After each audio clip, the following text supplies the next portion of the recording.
여러분 안녕하십니까? 오늘부터 주말 저녁 함께하게 된 아나운서 김초롱입니다. 첫 소식부터 전해드리겠습니다. 최상병 특검법 국회 본회의 재표결을 사흘 앞둔 가운데 특검법 통과를 촉구하는 대규모 집회가 서울 도심에서 열렸습니다. 시민단체들과 범야권 7개 정당 지도부와 의원들이 함께했는데요. 이들은 국민의힘 의원들을 향해 양심에 따라 표결해달라고 압박했습니다. 송서영 기자입니다. 최상병 특검법 통과를 촉구하는 집회가 오늘 오후 서울 도심에서 열렸습니다. 대통령의 특검 거부! 국민이 거부한다! 주최 측 추산 2만 명이 모였습니다. 윤석열 대통령이 거부권을 행사한 특검법을 압도적 찬성으로 통과시켜달라고 국회에 요구했습니다. 국회에 무너진 자존심을 지켜주십시오. 최상병의 억울한 죽음의 진상을 밝혀주십시오. 최상병과 함께 급류에 휩쓸렸다 구조된 동료들의 진실을 밝혀달라는 편지도 공개됐습니다. 앞에서 수근이를 놓쳤던 그때처럼 수근이를 위해 할 수 있는 게 아무것도 없다는 미안함을 반복하고 싶지는 않습니다. 해병대 예비역들도 힘을 보탰습니다. 대통령 경로를 들었다는 내부자 진술이 속속 드러나고 있습니다. 심지어 이제 녹음 파일까지 확보됐습니다. 이제 진실이 다 드러나는 건 시간 문제입니다, 여러분. 야당뿐 아니라 해병대 예비역 등 112개 시민사회단체가 참가한 이번 집회 행렬은 이곳 서울역 앞에서부터 숭례문까지 이어졌습니다. 범야권 7개 정당도 함께했습니다. 더불어민주당과 조국혁신당, 정의당 등 야당 지도부와 의원들은 10번째 거부권을 행사한 윤 대통령을 한 목소리로 비판했습니다. 당신들의 국정 운영 기조는 바꿔야 한다. 더 이상 국민의 뜻에 어긋나지 말라 경고하지 않았습니까? 본인과 자신의 핵심 측근들이 수사를 받을까 봐 겁난 것 외에는 다른 이유를 찾을 수가 없습니다. 감히 말합니다. 윤석열 대통령님, 너무너무 비겁합니다. 국민의힘 의원들을 향해서는 당론이 아니라 양심에 따라 표결해달라고 압박했습니다. 개혁신당은 거리 정치 방식에는 동의하기 어렵다며 참여하지는 않았지만 특검법 처리에는 진심이라며 뜻은 함께했습니다. MBC 뉴스 송서영입니다. 그런데 재투표를 앞두고 추가 이탈표는 없을 거라던 국민의힘 지도부 말이 무색하게 또 한 명의 찬성 표명이 당내에서 나왔습니다. 김웅, 안철수, 유이동 의원에 이어 이번에는 최재형 의원이 특검을 당당하게 받자는 입장을 밝혔습니다. 손하늘 기자입니다. 국민의힘 최재형 의원이 SNS를 통해 최상병 특검법에 찬성한다는 입장을 밝혔습니다. 대통령이 제2 요구, 즉 거부권을 행사하지 않았으면 좋았을 거라며 이미 제2 요구한 이상 특검을 당당하게 받자고 적었습니다. 사실상 찬성표를 던지겠다고 공개 선언한 겁니다. 법조인 출신인 최 의원은 국민의힘이 문제 제기하고 있는 특검법 독소 조항들에 대해서도 국민을 설득할 논리로 부족하다고 했습니다. 특별검사를 야당이 추천하는 조항에는 대한 변협이 추천한 4명 중 2명을 추천하는 것이지 야당 마음대로 추천하는 게 아니라고 반박했고 특검의 언론 브리핑 조항에 대해서도 규정이 없다 해도 국민 알 권리를 내세우면 막을 방법이 마땅하지 않다고 설명했습니다. 그러면서 대통령에게 법적인 책임을 물을 만한 문제가 없다면 특검 거부로 정치적 지탄 대상이 될 필요가 없다고 밝혔습니다. 특검법에 공개 찬성하고 나선 국민의힘 의원이 김웅, 안철수, 유이동 의원에 이어 최 의원까지 4명으로 늘면서 특검법 반대를 당론으로 정하고 이탈표 단속에 매진해온 지도부에는 비상이 걸렸습니다. 발등에 불이 붙은 원내 지도부는 원내 부대표단의 의원들을 배분해 주말에도 본회의 참석을 요청하는 전화를 돌렸고 윤재욱 전 원내대표는 아예 지역을 돌면서 의원들을 개별 면담한 것으로 알려졌습니다. 일각에서 얘기하는 이 특검법이 다시 재의결될 정도의 이탈표가 나올 것이라고는 전혀 생각하지 않고 있습니다. 우리 당은 치졸한 관계에 흔들리지 않고 상식에 따라 당론으로 표결에 임할 것입니다. 다만 22대 국회에 입성하지 못한 58명의 의원 중 일부는 사흘째 전화를 받지 않거나 확답을 하지 않고 있는 것으로 전해졌습니다.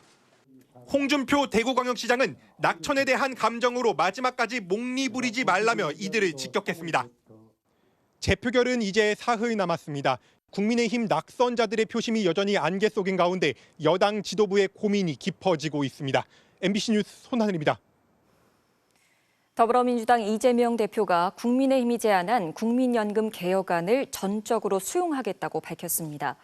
여야가 고작 1%포인트 차이로 입장을 좁히지 못해 연금 개혁 과제를 22대 국회로 떠넘기게 된 상황에서 나온 전격적인 제안인데요. 국민의힘은 그러나 언론 플레이라며 며칠 남지 않은 21대 국회에서 처리하는 건 불가능하다는 입장입니다. 홍익표 기자의 보도입니다. 더불어민주당 이재명 대표가 주말 긴급 기자회견을 자청했습니다. 가장 큰 민생 현안은 연금 개혁이라고 오늘 뗀 이 대표는 민주당이 다 양보하겠다며 여당이 제시한 소득 대체율 44%를 전적으로 받아들이겠다고 밝혔습니다. 민주당의 45% 안과 국민의힘의 44% 안 사이에서 타협하겠다던 어제 입장에서 한 발 더 나아간 겁니다. 의견 차이 1% 때문에 지금까지 해온 연금 개혁을 무산시킬 수는 없습니다. 이번 주말에라도 만나 협의하자며 21대 국회에서 1차 연금 개혁을 매듭 짓자고 호소했습니다. 윤석열 대통령께 간곡하게 요청드립니다. 연금 개혁을 공언했던 대통령의 약속을 우리 국민들은 기억하고 계십니다. 국민의힘이 제시한 안을 받았는데 이마저도 회피한다면 애당초 연금 개혁의 의지가 없었다고 국민은 판단할 거라며 여당을 압박했습니다. 이 대표의 갑작스러운 발표에 국민의힘은 언론 플레이라며 평가절하했습니다. 여당이 제시한 연금 개혁안은 소득 대체율 44%만이 아니라 구조 개혁 같은 부대 조건이 전제된 거라며 사실과 본질이 왜곡됐다고 비판했습니다. 구조 개혁이 있느냐 없느냐가 굉장히 중요한 변수인데 이 부분을 빼버리고 그냥 44%가 국민의힘의 아니었다. 이재명 대표가 의도적으로 그렇게 얘기하고 있는 건 아닌가. 대통령실 고위 관계자도 쫓기듯 타결짓지 말고 22대 국회에서 여야가 논의를 이어가야 한다고 거들었습니다. 30년 뒤면 완전히 고갈돼 버리는 국민연금. 21대 국회에서 2년 가까이 머리를 맞댄 결과가 결국 빈손이라는 오명이 불가피한 가운데 막판까지 정부 여당의 셈법은 복잡해질 전망입니다. MBC 뉴스 홍익표입니다. 음주 뺑소니 혐의를 받고 있는 가수 김호중 씨가 어제 저녁 구속됐습니다. 증거인멸 혐의를 받은 소속사 대표와 본부장도 모두 구속되며 김호중 씨의 음주운전과 이에 대한 증거인멸 의혹 등에 대한 경찰 수사가 본격적으로 시작될 전망입니다. 송정훈 기자입니다. 지난 9일 밤 중앙선을 넘어 택시를 들이받고 도주한 가수 김호중 씨가 사고 보름 만인 어제 구속됐습니다. 사고 직후 매니저에게 대신 운전했다는 허위 자수를 지시한 김 씨의 소속사 대표와 차량 블랙박스 메모리 카드를 제거한 혐의를 받고 있는 소속사 본부장도 함께 구속됐습니다. 구속영장 실질심사를 마친 재판부는 증거를 인멸할 염려가 있다며 구속 사유를 설명했습니다. 김 씨는 사고 이후 음주 의혹을 부인하며 예정된 공연들을 이어오다 음주 정황이 쏟아지자 사고 발생 열흘 만에 음주운전 사실을 인정했습니다. 혐의 어떻게 소명하셨습니까? 죄송합니다. 반성하겠습니다. 죄송합니다. 김 씨를 비롯한 사건 관련자들이 모두 구속되면서 풀어야 할 의혹에 대한 경찰 수사가 본격화될 전망입니다. 우선 김 씨는 사고 전 3차례 술자리에서 소주 10잔 정도를 마셨다고 진술했지만 경찰은 유흥업소 종업원 등을 통해 소주 3병 정도를 마셨다는 진술을 확보하고 정확한 음주량을 조사하고 있습니다. 또한 김 씨와 소속사 관계자들이 숨긴 증거와 그 경위를 확보하는 데도 주력할 전망입니다.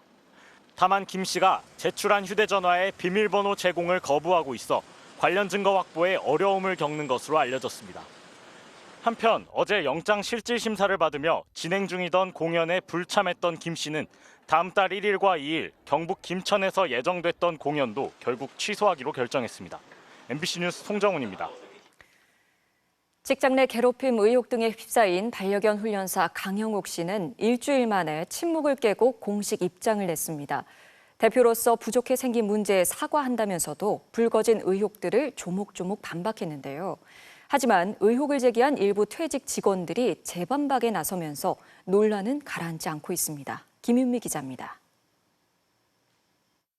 자신의 유튜브 채널에 아내와 함께 나온 강형욱 씨는 55분간 의혹들을 하나하나 짚으며 반박했습니다. 먼저 직원들을 CCTV로 감시했다는 의혹에 대해 감시 목적이 아니었다고 선을 그었습니다. 사람들이 있는 곳이고 용품을 이렇게 갖고 있는 곳이기 때문에 사실을 인증하고 확인하기 위해서는 CCTV가 없으면 안 돼요.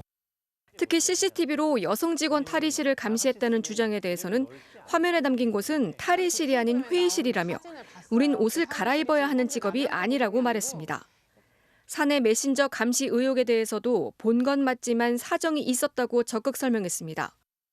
남의 일기장 훔쳐보는 느낌이 들고 이거는 좀 아닌 것 같아 하고 나가려고 했는데 저희 아들 이름이 있더라고요. 제 아들에 대한 욕을 보고 좀 눈이 뒤집혔던 것 같아요, 솔직히. 또 고령에 병까지 있던 자신의 반려견은 가까이 돌보려고 회사 옥상에 데려다 놓은 것이지 방치는 아니었고 직원들에게 숨도 쉬지 마라, 벌레보다 못하다는 폭언은 평소 자신이 쓰는 말이 아니라고 부인했습니다. 이 밖에도 강 씨는 임금체불, 직원들의 화장실 통제 등의 의혹들에 대해서도 오해이거나 사실이 아니라고 했습니다. 이어 대표로서 부족해 생긴 문제에 대해서는 당사자에게 직접 사과하겠다며 회사 대표 자리를 내려놓고 더 이상 교육센터도 운영하지 않을 거라고 했습니다. 강 씨의 반박에 대해 애당초 종편 방송 인터뷰를 통해 폭언 의혹을 제기했던 퇴사 직원은 거듭 폭언은 사실이라고 재반박했습니다. 반면 강 씨는 억측과 비방이 이어지면 법적 조치를 하겠다고 밝힌 만큼 진실 공방이 법적 다툼으로 이어질 가능성도 있어 보입니다. MBC 뉴스 김윤미입니다. 서울역에서 사람들을 살해하겠다는 예고글을 올렸다가 붙잡힌 남성에게 경찰이 구속영장을 신청했습니다. 충북 음성군의 한 도로에선 승용차 석 대가 추돌해 한 명이 심정지 상태로 병원에 옮겨졌습니다. 주말 사건 사고 소식 이승지 기자가 전해드립니다. 온라인 커뮤니티인 DC인사이드에 서울역 5월 24일 칼부림하러 간다는 협박글을 올렸다가 체포된 작성자에 대해 경찰이 오늘 구속영장을 신청했습니다. 작성자는 30대 남성으로 앞서 어제 저녁 경기 고양시 자택에서 긴급 체포됐습니다. 경찰은 DC인사이드를 압수수색해 확보한 자료를 토대로 작성자를 추적했습니다. 경찰 관계자는 자택에서 흉기가 따로 발견되지는 않았다며 범행 동기와 경위 등에 대해 수사를 진행 중이라고 밝혔습니다. 검은색 마스크를 쓴 한 남성이 법원을 빠져나옵니다.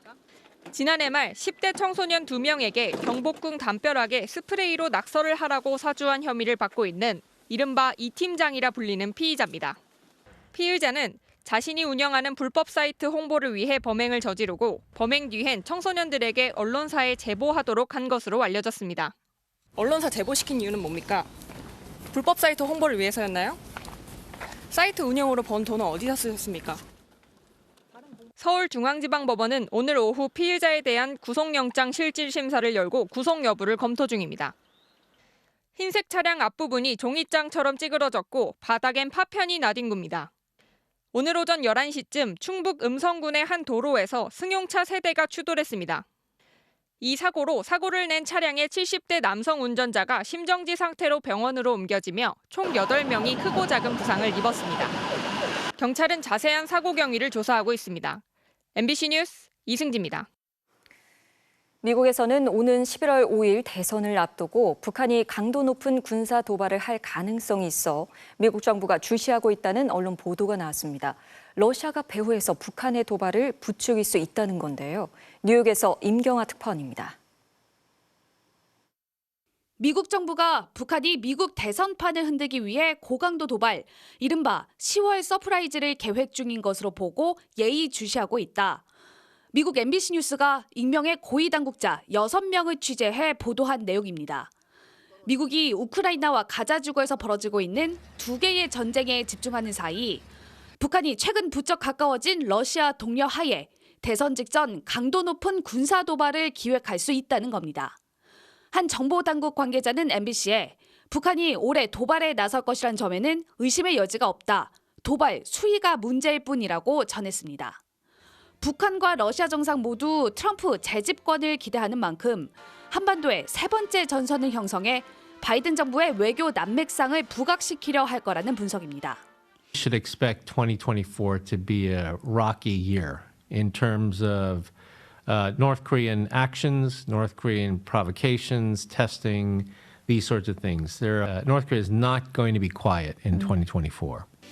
NBC는 그러면서 바이든 행정부가 최근 비상 계획을 준비했다고도 전했습니다. 북한이 비무장지대나 2010년 연평도 포격 이후 조용했던 접경 도서 지역에서 도발할 수 있다고 보고 이에 대비하고 있다는 주장입니다. 다만 NBC 역시 10월 서프라이즈 가능성에 물음표를 붙였습니다. 우크라이나 전쟁을 치르며 중국 지원이 절실해진 러시아가 지역 내 불안정을 원하지 않는 중국 눈치에 북한을 부추기는 걸 주저할 수 있다는 겁니다. NBC 보도와 관련해 대통령실 고위 관계자는 구체적인 정황보다는 일반론에 가까운 보도로 보인다면서 여러 가능성에 대비해 한미 간 충분히 협의하고 있다고 전했습니다. 뉴욕에서 MBC 뉴스 임경아입니다. 북한 미사일을 보다 높은 고도에서 요격할 수 있는 장거리 지대공 유도무기 LSAM의 개발이 완료됐다고 방위사업청이 밝혔습니다. 방사청은 LSAM이 기술적 개발 목표와 군의 요구 기준을 충족해 전투용 적합 판정을 받았으며 이르면 내년부터 양산 단계에 들어가 2028년쯤 실전 배치될 전망이라고 설명했습니다. 오늘은 실종 아동의 날입니다. 아직 우리 주위엔 20년이 넘도록 찾지 못한 아동이 1,000명에 육박하는데요. 2005년부터 유전자 정보를 통해 아이를 찾을 수 있는 방법도 생겼지만 현실적인 한계에 부딪힐 수밖에 없습니다. 유서영 기자가 현장을 취재했습니다. 평일 한낮의 서울 도심. 한 노인이 행인들에게 전단지를 건넵니다.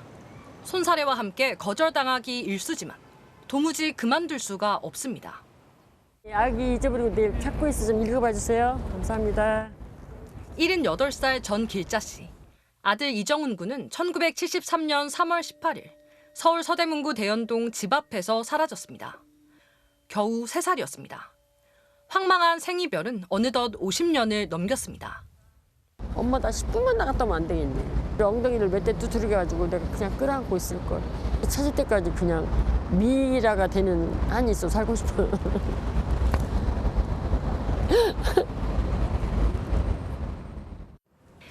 자녀를 잃어버린 부모들이 마지막으로 기대를 거는 곳, 국립과학수사연구원 실종아동 분석실입니다. 전국 경찰에서 채취한 아동과 가족들의 DNA가 아동권리보장원을 거쳐 모여있는 공간입니다. 아동과 부모의 DNA 지문 데이터 값이 각 항목별로 모두 일치하거나 비슷해야 가족으로 판정할 수 있습니다. 개인마다 이 자위에서 가지고 있는 숫자들이 같을 수는 있는데 이제 전체 조합을 보면은 다 다른 거죠. 이처럼 유전자 정보를 관리하도록 하는 실종아동법은 지난 2005년 제정됐습니다. 아동 3만여 명, 가족 3천여 명의 유전자 정보가 보관돼 있지만 가족을 만난 아동은 869명에 불과합니다. 오는 7월부턴 당사자들의 동의가 필요했던 정보의 보존 연장이 무조건 가능해졌습니다. 부모가 숨져도 형제 자매끼리 대조할 수 있는 이촌 검색도 개발 중이지만 이미 만성적인 인력난이 걱정입니다. 한 해 실종아동과 실종아동 보호자들에 대한 유전자 검사를 한 3,000건 정도 합니다. 근데 실제 이 업무를 담당하고 있는 사람이 이제 전국적으로 3명밖에 없고요. 현재 1년 이상 실종 상태인 아동은 1,153명, 86%인 997명은 20년 넘도록 부모를 만나지 못하고 있습니다. MBC 뉴스 유서영입니다.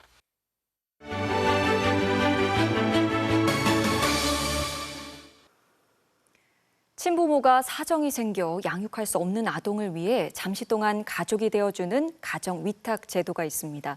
하지만 사회적 인식이 낮아 어려움을 겪을 때가 많다고 하는데요. 가정 위탁을 통해 사랑으로 가족이 된 찬민이대를 만나봤습니다. 한지은 영상기자가 다녀왔습니다. 안녕하세요. 찬민이에요. 엄마 아빠 소개해줄게요. 여기 아빠. 네, 아빠예요. 여기 엄마. 엄마를 날씬하게 찍어주세요. 네, 찬민이는 뭐 밝기가 한없이 밝고요. 아들. 찬민이가 없었다면 우리 부부는 어떻게 살았을까? 너무 밝아서 개구쟁이에요. 가정 위탁은 TV를 보고 알았던 것 같아요. 손길이 필요한 아이들이 있으면 좀 케어하고 싶다 그래서 기억나 안 나? 본가정이 있으니까 큰엄마, 큰아빠 이렇게 이제 부르라고 했어요. 네, 수아입니다. 엄마, 아빠라고 부르면 안 돼 이렇게 말을 하더라고요. 그때부터 지금 하루하루가 진짜 어떻게 지나갔는지를 몰라요. 이제 5학년이 된 찬민이는 부쩍 하고 싶은 게 많아졌습니다. 부모님의 든든한 응원 속에서 찬민이는 마음껏 꿈을 키워나가고 있다는데요. 이제 수영을 한참 가르쳤더니 대회 나가는 데마다 이렇게 1등하고 그러네요. 축구는 취미지만 수영은 선수까지 되고 싶잖아요. 네. 뿡.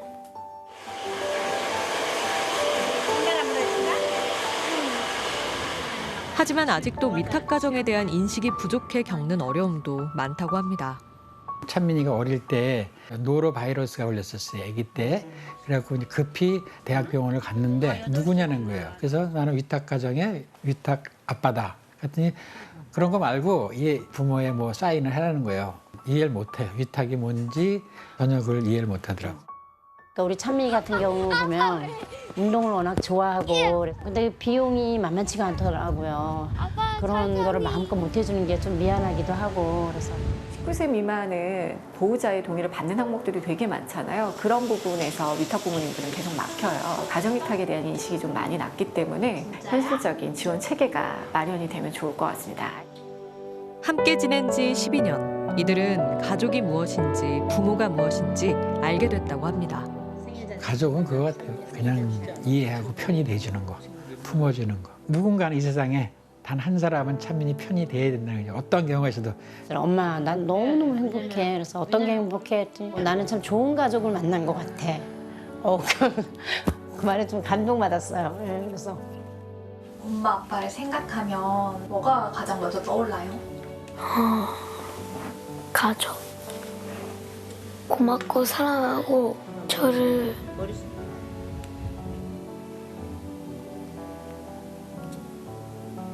사랑해 주셔서 감사합니다.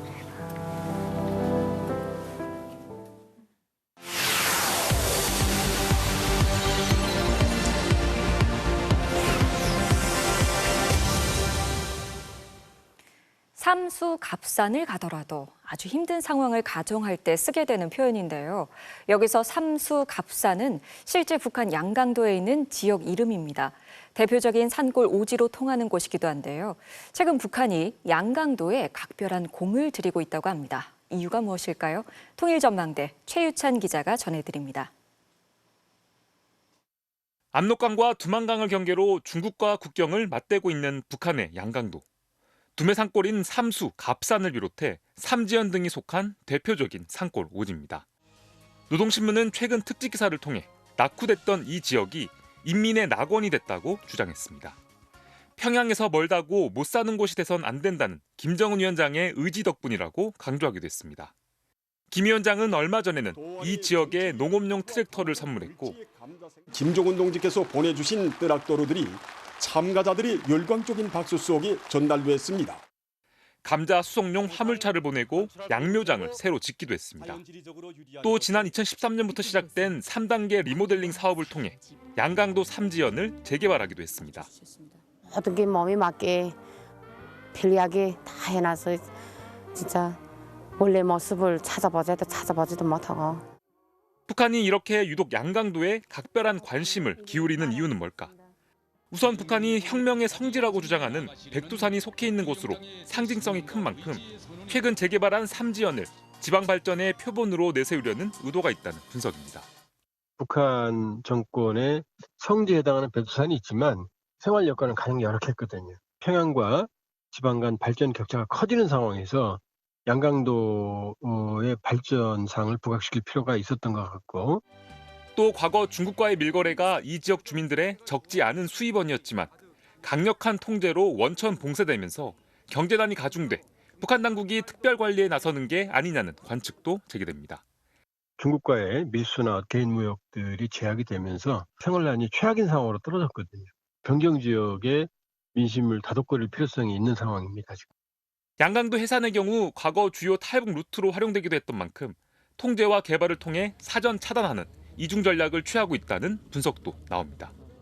외부 정보의 확산이나 이런 걸 막기에는 아주 이제 의미가 있는 그런 곳이니까 아마 그런 점에서 양강도를 더욱더 부각시키면서 이걸 좀 개발하려고 하는 그런 의도도 분명히 있다고. 북한은 올 초부터 지방발전 20승 10 정책을 내걸고 낙후된 지역에 대한 개발에 집중하고 있습니다.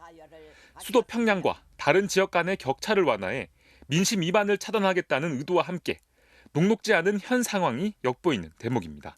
MBC 뉴스 최유찬입니다.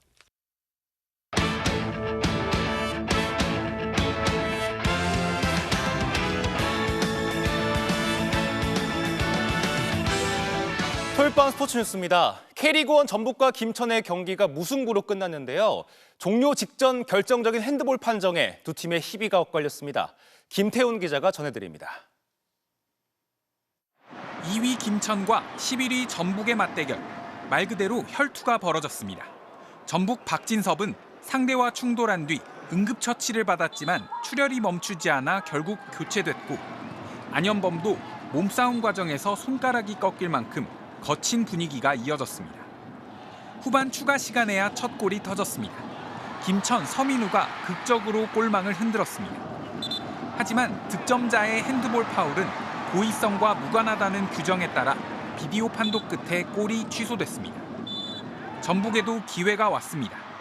문선민의 발에 맞은 공이 수비수 손에 맞아 페널티킥을 기대했지만 역시 비디오 판독 결과 핸드볼이 선언되지 않았습니다. 전북은 9위로 올라섰고 김천은 9경기 무패를 이어갔습니다. 울산은 대전을 꺾고 2연패를 끊었습니다. 루빅손이 날카로운 가마차기로 2골을 터뜨리면서 이 시간 현재 경기 중인 포항을 제치고 선두로 올라섰습니다. MBC 뉴스 김태훈입니다. 프로야구 선두 기아는 4연패를 끊었습니다. 선발 양현종이 다리 통증을 견디면서 7이닝 1실점으로 호투했습니다. 전훈칠 기자입니다. 승부는 초반에 갈렸습니다. 기아 타선이 2회까지 6점을 뽑아 두산 선발 브랜든에게 올 시즌 한 경기 최다 실점을 안겼습니다. 기아 선발 양현종은 5회까지 무실점 투구를 이어갔습니다. 그런데 6회 갑자기 트레이너를 호출하는 돌발 상황이 벌어졌습니다. 왼쪽 허벅지에 통증을 느낀 양현종은 자리에 앉은 채로 몸 상태를 점검했습니다. 그래도 마운드를 지키면서 7회까지 한 점만 내주고 자신의 임무를 마쳤습니다. 시즌 4승을 거둔 양현종은 송진우에 이어 역대 두 번째로 통산 2,400이닝을 돌파하는 기록도 남겼습니다. 순간적으로 조금 찌릿한 통증이 있었는데 팬들에게 환호받으려고 일부러 그러는 거 아니냐고 저는 정말 아팠는데. LG는 3연승을 달렸습니다. 2회 허두환이 주자 3명을 모두 불러들이는 싹쓸이 2루타로 기세를 올렸고, 부상에서 돌아온 박동원이 이틀 연속 홈런포를 터뜨렸습니다. MBC 뉴스 전우칠입니다. 경기 중 벌어진 감정적인 도발에 실력으로 대응한 모범적인 사례로 토플레이 출발합니다. 경기 내내 집중 견제에 시달리는 댈러스의 에이스 돈치치. 속공 과정에서 고베어에게 노골적인 반칙까지 당하는데요. 그런데 경기 막판 돈치치에게 기회가 왔습니다. 10초를 남기고 2점 차로 뒤진 상황. 고베어를 앞에 두고 화려한 드리블로 중심을 무너뜨리더니 그대로 던진 스텝백 석점슛이 들어갔어요. 제대로 울분을 토하는 돈치치. 짜릿한 한 점 차 역전승으로 완벽히 갚아줍니다. 이번엔 마이너리그 경기입니다. 초구부터 다리 쪽 위협구가 들어오고요. 다음 공은 아예 머리를 향합니다. 팬들의 야유가 쏟아지고 감독까지 뛰쳐나와 항의하다 퇴장을 당합니다. 어수선한 분위기 속에 경기가 재개됐는데 곧바로 시원한 홈런포를 쏘아올립니다. 격정적인 배트 플립까지 선보이면서 화끈하게 보여줬네요. 지금까지 토플레이였습니다. LPGA 투어가 열리는 골프장이 놀이터와 공연장으로 탈바꿈해 오늘 하루 일반인에게 개방됐습니다. 토요일 밤 스포츠 뉴스였습니다.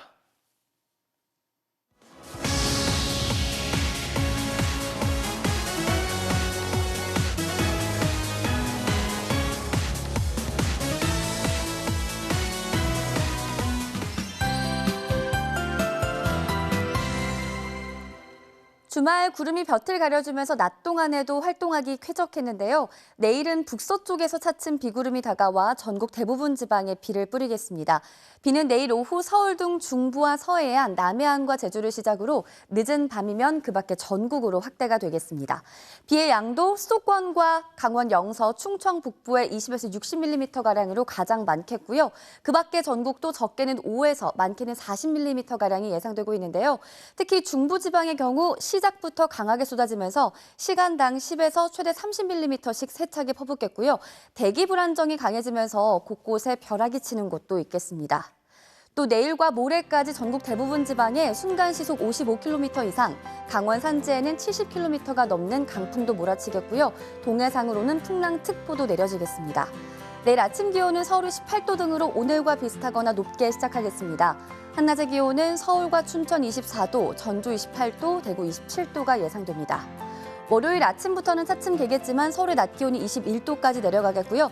다음 주 중반부터는 다시금 낮더위가 나타날 전망입니다. 날씨였습니다. 오늘 준비한 소식은 여기까지입니다. 함께해 주신 여러분 고맙습니다.